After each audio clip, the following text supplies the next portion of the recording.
বিজয়ের ৫৪ বছর এলো এমন এক সময়ে যখন বৈষম্যহীন সমাজ করতে পুরো বাংলাদেশ এক বিন্দুতে।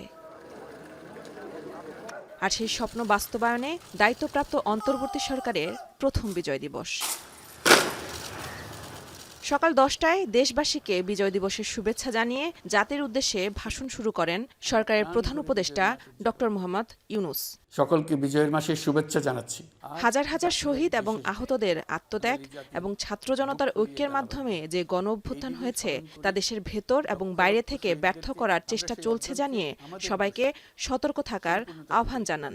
দেশের ভেতরে এবং বাইরে থেকে জনতার অভ্যুত্থানকে ব্যর্থ করার জন্য বিপুল অর্থ ব্যয়ে নানা ভঙ্গিতে তাদের চেষ্টা চালিয়ে যাচ্ছে। পাচার করা হাজার হাজার কোটি টাকা তাদের আয়ত্তে রয়েছে। তাদের সুবিধাভোগীরা সর্বত্র ছড়িয়ে আছে। আমাদের ঐক্য অটুট থাকলে তারা আমাদেরকে আমাদের লক্ষ্য অর্জন থেকে ব্যর্থ করতে পারবে না। বিজয়ের দিনই আগামী জাতীয় নির্বাচনের সময় নিয়ে ধারণা দেন প্রধান উপদেষ্টা। ২০২৫ সালের শেষের দিকে নির্বাচন অনুষ্ঠান হয়তো সম্ভব হবে। আর যদি এর সঙ্গে নির্বাচন প্রক্রিয়া এবং নির্বাচন সংস্কার কমিশনের সুপারিশের পরিপ্রেক্ষিতে এবং জাতীয় ঐকমত্যের ভিত্তিতে প্রত্যাশিত মাত্রার সংস্কার যোগ করি, তাহলে অন্তত আরও ৬ মাস অতিরিক্ত সময় লাগতে পারে।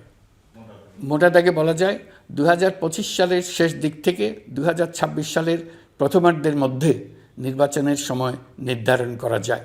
আমাদের সংস্কারের যে আকাঙ্ক্ষা, সেটি বাস্তবায়নে প্রতিটি কমিশনই আমাদের জন্য গুরুত্বপূর্ণ। তবে নির্বাচন ব্যবস্থা সংস্কার ও সংবিধান সংস্কার কমিশনের কথা আমি একটু আলাদাভাবে বলতে চাই। কেননা এই দুটি কমিশনের সুপারিশের উপর প্রধানত নির্ভর করছে আমাদের আগামী নির্বাচন প্রস্তুতি ও তারিখ।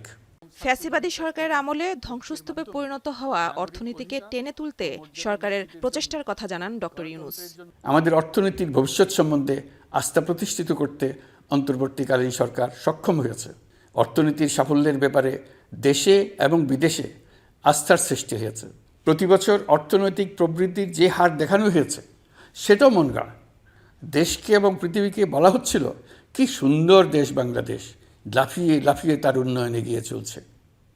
এখন বাংলাদেশ ব্যাংকের বড় কাজ হলো পাচার করা টাকা দেশে ফিরিয়ে আনা। তারা তাদের সর্বোচ্চ ক্ষমতা দিয়ে সেটা চেষ্টা করছে। এছাড়া অপপ্রচার এবং ষড়যন্ত্র রুখতে গণমাধ্যম কর্মী এবং জনগণকে বিশ্বের কাছে দেশের প্রকৃত চিত্র তুলে ধরার আহ্বান জানান প্রধান উপদেষ্টা।